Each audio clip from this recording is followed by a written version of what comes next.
Welcome to वैदिक academy. तो आज हम करेंगे भूकंप से रिलेटेड क्वेश्चंस। जितने भी क्वेश्चन बनते हैं सारी एक वीडियो में हम करेंगे, ठीक है। इंपॉर्टेंट टॉपिक है एग्जाम के लिहाज से। फर्स्ट क्वेश्चन है, भूगर्भ में जिस स्थान पर भूकंपीय तरंगों की उत्पत्ति होती है उस स्थान को क्या कहा जाता है? तो उस स्थान को क्या कहेंगे जहां से भूकंप की तरंगें उत्पन्न हो रही है? ऑप्शन है अधिकेंद्र, भूकंप अधिकेंद्र, भूकंप केंद्र, एब्लोजाइट।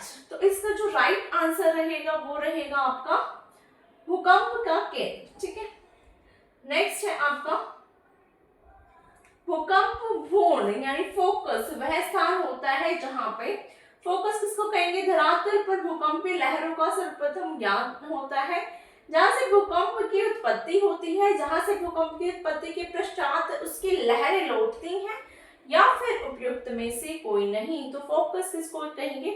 तो फोकस वो पॉइंट होता है जो अंदर होता है बेसिकली पृथ्वी की सतह के, तो इसे कहेंगे, इसका जो राइट आंसर है जहां से भूकंप की उत्पत्ति होती है, ठीक है। तो फोकस एक तरह की दरार होती है, कह सकते हो। अधिकेंद्र या एपिसेंटर भूकंप का वह बिंदु है जो संबंधित है पृथ्वी के अंदर भूकंप के उद्गम स्थान से, भूकंप उद्गम केंद्र के ऊपर भूपृष्ठीय बिंदु से। वह स्थान जहां भूकंप का अनुभव किया जाता है, प्रथम झटका अनुभव किया जाता है। तो क्या रहेगा इसका सही आंसर? अधिकेंद्र एपिसेंटर इसको कहते हैं, भूकंप उद्गम केंद्र के ऊपर भूपृष्ठीय बिंदु से, ठीक है। तो ये आपका सरफेस पे रहता है, पृथ्वी की सतह पे रहता है। पृथ्वी की सतह पर भूकंप के केंद्र के ठीक ऊपर के बिंदु को क्या कहा जाता है? अगेन वही डेफिनेशन आपकी, अंत केंद्र कहेंगे, मूल केंद्र कहेंगे, अप केंद्र कहेंगे, या फिर मध्य केंद्र कहेंगे।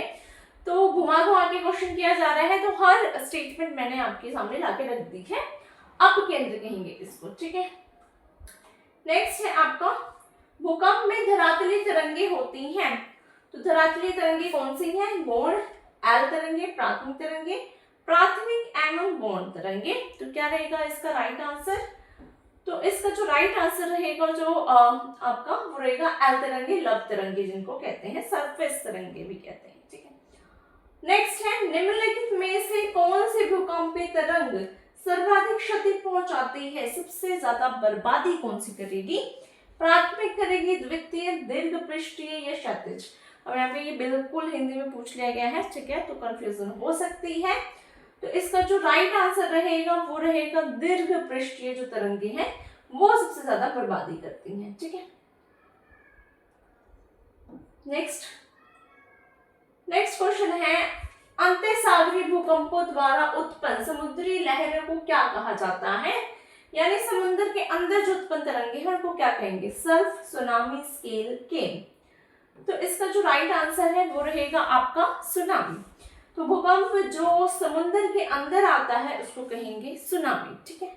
नेक्स्ट क्वेश्चन, सुनामी का मुख्य कारण निम्नलिखित में से कौन सा है? ज्वालामुखी की वजह से आएगा सुनामी, भूकंप की वजह से, चक्रवात या प्रतिचक्रवात? तो अभी अभी मैंने बताया भूकंप की वजह से ही जो है सुनामी आता है, ठीक है। नेक्स्ट क्वेश्चन है, विश्व के सर्वाधिक 63% के लगभग भूकंप किस पेटी में आते हैं? तो 63% जो भूकंप है वो कहाँ पे आते हैं? परिप्रशांत महासागरीय पेटी, मध्य महाद्वीपीय पेटी, मध्य अटलांटिक पेटी, हिंद महासागरीय पेटी। तो इसका जो राइट आंसर है, मैंने आपको जो महासागर करवाए थे वहां पे भी बताया था, परिप्रशांत महासागरीय पेटी, यानी कि प्रशांत महासागर जो है उसमें सबसे ज्यादा भूकंप आते हैं, ज्वालामुखी है, ठीक है। तो इसलिए प्रशांत महासागर को क्या कहते हैं? रिंग ऑफ फायर भी कहते हैं, ठीक है। नेक्स्ट क्वेश्चन है,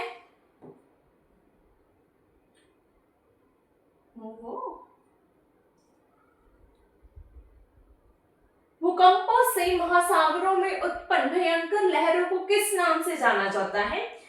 तो जो भूकंप समुद्र के अंदर आ रहा है उसको क्या कहेंगे? ज्वार भाटा कहेंगे, सेवज डायना कहेंगे, सदाशन या सुनामी, ठीक है। तो नॉर्मली ये क्वेश्चन जब आपके एग्जाम में आएगा तो वो हो सकता है आप कंफ्यूज हो जाए, यहाँ पे तो एक सीरीज में चल रहा है तो आप आंसर कर पाएंगे, ठीक है। तो इसका आंसर है सुनामी कहेंगे। नेक्स्ट क्वेश्चन है, सुनामी किस भाषा का शब्द है? तो अच्छा क्वेश्चन है, ये भी पूछते हैं आपसे। जर्मन, पुर्तगाली, जापानी या चीनी? तो जो सुनामी है वो आपका जापानी भाषा का शब्द है, जापान ने जो है ये वर्ड दिया था, और इसमें जो टी होता है वो साइलेंट रहता है, ठीक है। जब इंग्लिश में इसको लिखते हैं तो ऐसे लिखते हैं, इसमें टी साइलेंट रहेगा। और जो सुनामी जिसने भयंकर तबाही की थी वो कब आया था, उसके डेट पे आपसे पूछ सकते हैं। तो ये 26 दिसंबर 2004 को आया था सुनामी, ठीक है। सुनामी का मतलब क्या होता है ये भी पूछ सकते हैं। तो सुनामी का मतलब होता है बंदरगाह से उठने वाली जो लहरें, ठीक है, बंदरगाह और लहरें। नेक्स्ट क्वेश्चन है, भूकंप तरंग के उद्गम बिंदु को क्या कहते हैं। तो अधिकेंद्र कहेंगे, फोकस कहेंगे, प्रकाश महल कहेंगे, भूकंप जोन कहेंगे। तो जहां से उद्गम होता है, ठीक है, उसको कहेंगे आपका, वैसे यहाँ पे जो राइट आंसर है वो फोकस होगा, ठीक है। जो उद्गम की बात कर रहे हैं वो फोकस से रहेगा। नेक्स्ट क्वेश्चन, भूकंप को मापने में प्रयुक्त तीव्रता के पैमाने की सीमा क्या है, यानी किस रेंज तक भूकंप जो है मापा जाता है, ठीक है, उसकी सीमा पूछ रहा है। 1 से 15, 1 से 5, 1 से 7 या 1 से 12। तो भूकंप जो आपका जो खतरनाक मानते हैं वो 7 से ऊपर का मानते हैं, ठीक है, जो भयानक तबाही करता है। तो 1 से 12 इसकी रेंज रहती है, लेकिन 7 से ऊपर वाला या 7 रेंज वाला जो है भयानक माना जाता है।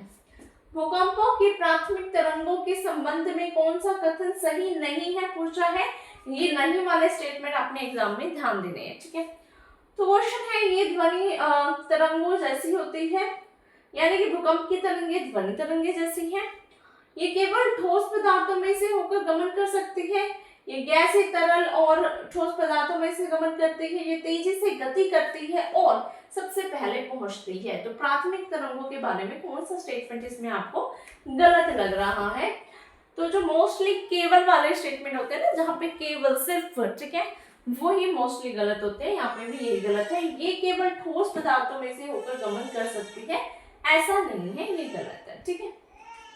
नेक्स्ट क्वेश्चन है, तरल पदार्थों से होकर न गुजर सकने वाली भूकंपित लहर कौन सी है। तो जो लिक्विड में से पास नहीं होगी वो कौन सी है, पी है, एल, एस, कोई नहीं इसमें से। तो इसका जो राइट आंसर है वो रहेगा आपका एस करेंगे। नेक्स्ट क्वेश्चन है, रेक्टर स्केल का प्रयोग किसके मापन के लिए किया जाता है। तो रेक्टर स्केल क्यों यूज करते हैं, ये क्वेश्चन तो कई बार पूछा है एग्जामिनर ने, रेलवे में भी आया है और भी बहुत सारे एग्जाम्स में आता है। वायु की आर्द्रता, वायु का वेग, भूकंप की तीव्रता, तरल का घनत्व। तो रेक्टर स्केल पे मापा जाता है भूकंप की तीव्रता। नेक्स्ट क्वेश्चन है, सिस्मोग्राफ किसे मापने के लिए काम में लिया जाता है, ठीक है। तो सिस्मोग्राफ पे क्या मापते हैं, सागर की तरंगे, ज्वार भाटा, भूकंपित तरंगों को, या फिर इनमें से कोई नहीं।